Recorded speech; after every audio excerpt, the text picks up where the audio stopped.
Hello, lovely people. Welcome to Ari Talks About Music. I'm Ari, and today I'll be reviewing the new Weatherday album, Hornet Disaster. Hornet Disaster is the second album by the Swedish emo artist Weatherday, and much of this album really just sees them expanding so much on their debut album Come In 2019, which is an album that really did solidify them as one of the driving forces in the world of underground emo and slacker rock. And Hornet Disaster really just feels like a much more epic version of that album. The title track opens the album and really just goes for this absolutely amazing guitar riff that just goes for pretty much the whole song. And just all of the layers and also the very heavy reverb, which is something we'll be seeing a lot of on this album, just makes everything sound so chaotic, but in a really nice way, and just really sets the tone for the whole album, kind of lets you know what it's doing right from the very beginning. And Mimi, once again, with that really powerful, very high-pitched guitar, and the very passionate, screaming vocals with a very typical classic emo kind of sound. And once again, just the crazy dissonance and reverb just make this song so chaotic, and I absolutely love it. And then Angel has particularly passionate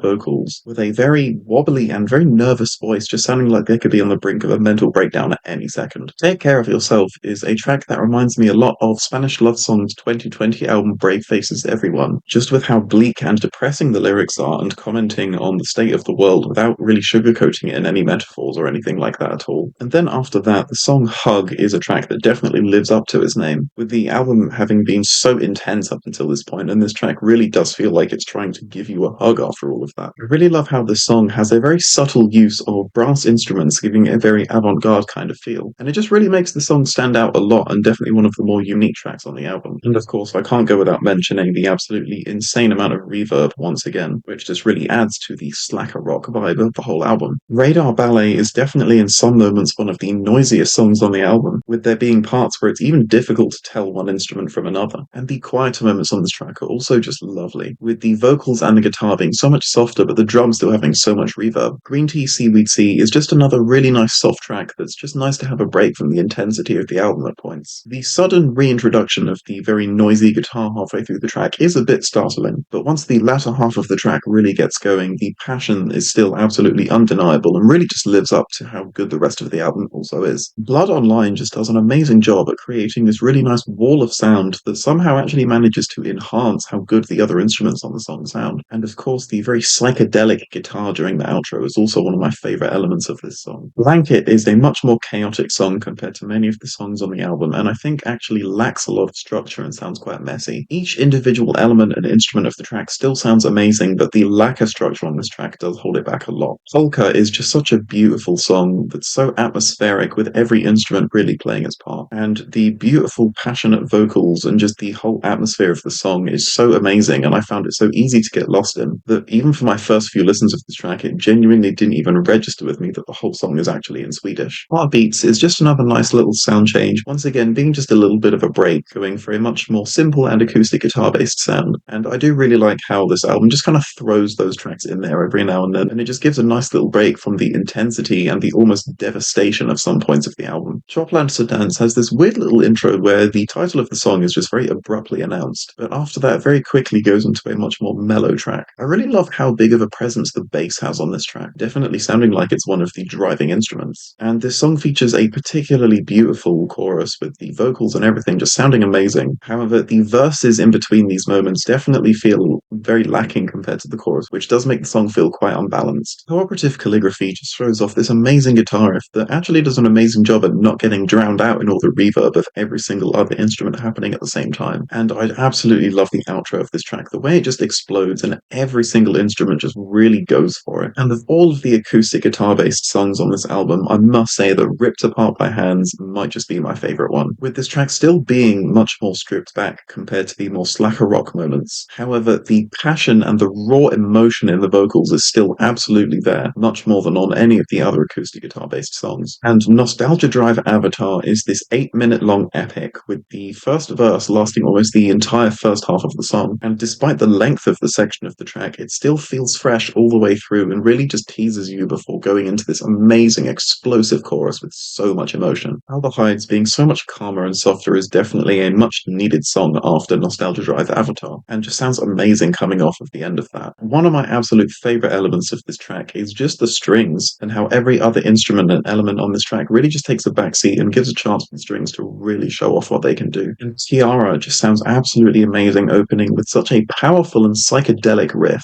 and the vocal harmonies and really just everything about the song just come together so well and just make this such an amazing track. And of course the outro on this song as well is just one of the most passionate moments on the whole album, with it being so chaotic and so amazing. Agatha's Goldfish feels so chaotic and disorganized, and yet in the best way possible. All of the layers just work so well together, and while this song still has very little structure, it still fits together so well. I think this is just one of those songs that for whatever reason it just works, despite feeling like it technically shouldn't on paper. And then Heaven Smile is a very unsuspecting closing track, ending the album quite abruptly. It still has all of the same virtues as nearly every song on the album, but does almost just feel like it was just tagged on the end, without much thought actually being put into what the closing track should be. And so overall, this is just one of the most beautiful and intense albums I have heard so far this year, with it just being so dense, and every time I find myself coming back to it, I notice something new that's to love about it. And the fusion of such passionate emo with slacker rock has just never sounded better, and so for that reason, this album gets an 8 out of 10 from me. Thank you so much for watching this review. Please be sure to listen to this album yourself and tell me your thoughts below. Please leave a like if you liked the video, and please leave a dislike if you didn't like the video, and remember